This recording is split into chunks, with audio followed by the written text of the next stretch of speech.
The Lord be with you. And with your spirit. A reading from the Holy Gospel according to John. Glory to you, O Lord. Jesus said, Amen, amen, I say to you, whoever does not enter a sheepfold through the gate, but climbs over elsewhere is a thief and a robber. But whoever enters through the gate is the shepherd of the sheep. The gatekeeper opens it for him, and the sheep hear his voice, as he calls his own sheep by name and leads them out. When he has driven out all his own, he walks ahead of them, and the sheep follow him, because they recognize his voice. But they will not follow a stranger. They will run away from him, because they do not recognize the voice of strangers. Although Jesus used this figure of speech, they did not realize what he was trying to tell them. So Jesus said again, Amen, amen, I say to you, I am the gate for the sheep. All who came before me are thieves and robbers, but the sheep did not listen to them. I am the gate. Whoever enters through me will be saved, and will come in and go out and find pasture. A thief comes only to steal and slaughter and destroy. I came so that they might have life and have it more abundantly. Brothers and sisters, the Gospel of the Lord. Praise to you, Lord Jesus Christ. In today's world, we are constantly bombarded with a different kind of gospel, and some would call it the gospel of more. More. We are told that life is short, therefore, live your life to the fullest. And so they are saying, display your accomplishments, update your gadgets, go wherever it pleases you, live your life to the fullest. Iyan ho ba yung gusto ng Diyos na uri ng pamumuhay na dapat meron tayo? We often treat our lives like a suitcase. We believe that if we can just pack it tight enough with abundant things, we will finally have an abundant life. But Jesus, in our gospel reading today, tells us a different kind of mentality. If we have listened carefully, we have heard the same gospel reading with what we have heard yesterday. And the last part of what we have heard tells us, I came so that they might have life and have it more abundantly. Jesus is offering us a life, not just an ordinary life, but an abundant life. But my dear brothers and sisters, sometimes many of us would confuse abundant life with abundant things. Magkaiba po yung masaganang buhay sa ganap na buhay. Ang ibinibigay ng ating Diyos, hindi lamang masaganang buhay, kundi ganap na buhay. They are different. When He promises life more abundantly, He's not talking about the size of our houses, the balance of our bank accounts. He's talking about the quality of our life.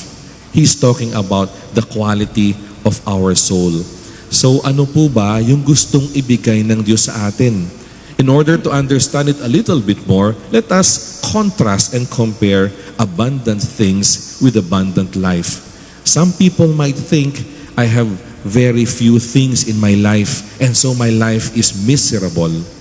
They would equate happiness with the amount of things that they have. But that is not always the case. May mga tao po na sobrang yaman, pero unfortunately, hindi masaya sa buhay. Pero may mga tao rin na dukha sa buhay, pero masaya na namumuhay sa mundo. And so, abundant life is not just having a lot of things. It is not equated to abundant things. Ay ano hong pinagkaiba? First, abundant things are external. And since it is external, they are subject to laws of decay, theft, and even obsolescence. Ibig sabihin, yung mga bagay na meron tayo, alam natin pwedeng nakawin, naaagnas, naluluma, lumilipas. These are abundance or abundant things. They require maintenance. They require insurance. They require protection. And eventually, if we are not aware of it, the things that we own begin to own us. We spend our time serving our possessions rather than possessions serving us. Yung mga bagay na panglabas, pag hindi natin binantayan, sila ang pagsisilbihan natin. Abundant life, however, is internal, pangloob. It is the fruit of the Holy Spirit. It means it's about love, it's about peace, it's about joy and patience. Pangloob na hindi nakikita. We can have abundant things but not experience an abundant life. Totoo po yan sa buhay natin. Try to check our life. You can have an abundant house but still have a lonely home. Marami kang bahay, malaki yung bahay mo, pero minsan parang malungkot pa rin ako because you have a lonely home. You have abundant house but lonely home. Or you can have an abundant food. Nag-uumapo yung pagkain sa mesa and still have no appetite at all. Pero tumingin ka dun sa buhay ng iba, kakaunti yung pagkain, pinagsasaluhan, pero masaya. You can have an abundant schedule in your calendar, going here and there, but then still feel an empty purpose in life. Ang dami mong ganap sa buhay, ang dami mong pinupuntahan, ang dami mong ginagawa, and yet at the end of the day, as you lay down on your bed, you will tell yourself, parang wala namang kahulugan yung mga pinaggagawa ko. And so, my dear brothers and sisters, the abundance Christ offers is a fullness of being. Ito po yung tinatawag na kaganapan ng pagkatao, kaganapan ng buhay. It is the ability to stand in a storm and still feel at peace because you are anchored in something that cannot be bought or sold.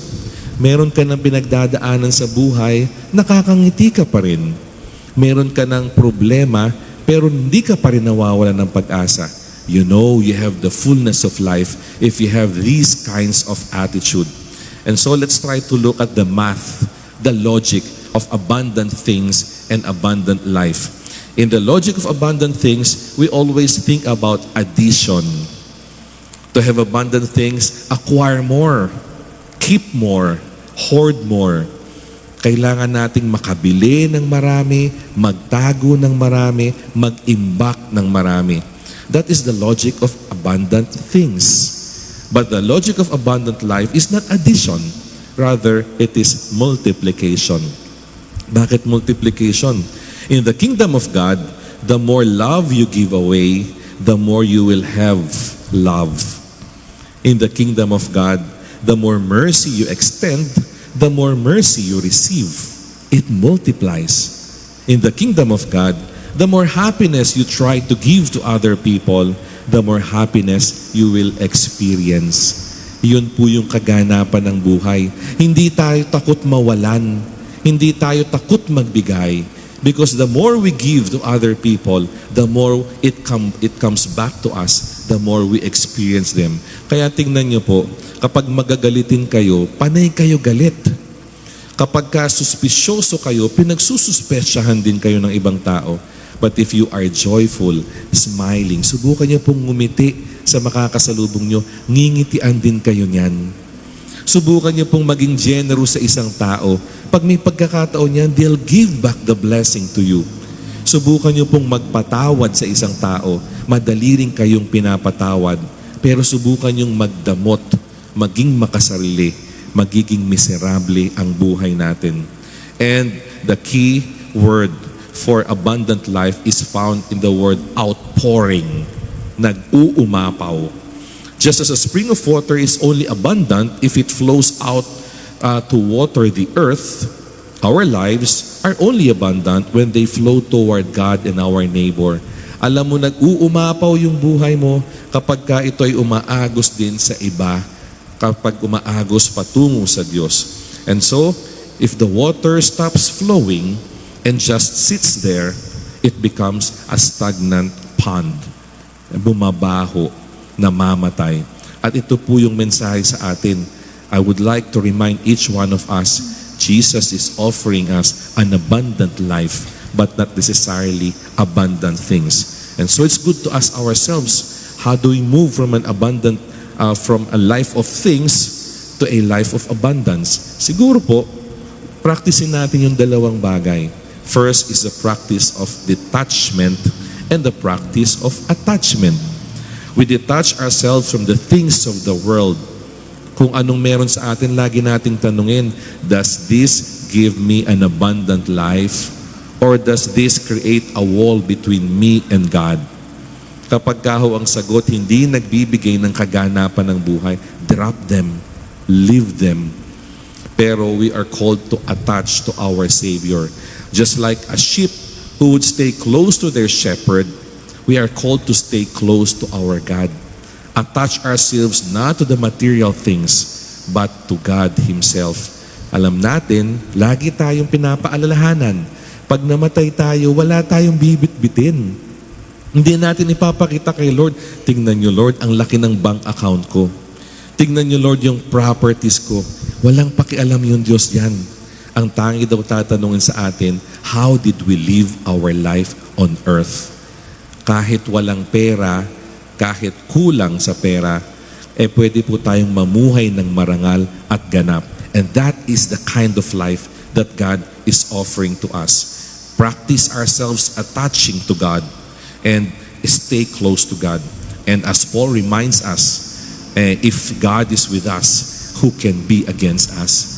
Piliin nating maging kakampi ang Diyos, dahil kapag kakampi mo ang Diyos, walang pwedeng umaway, walang pwedeng sumira, walang pwedeng gumiba sa'yo. We are stepping on a solid rock.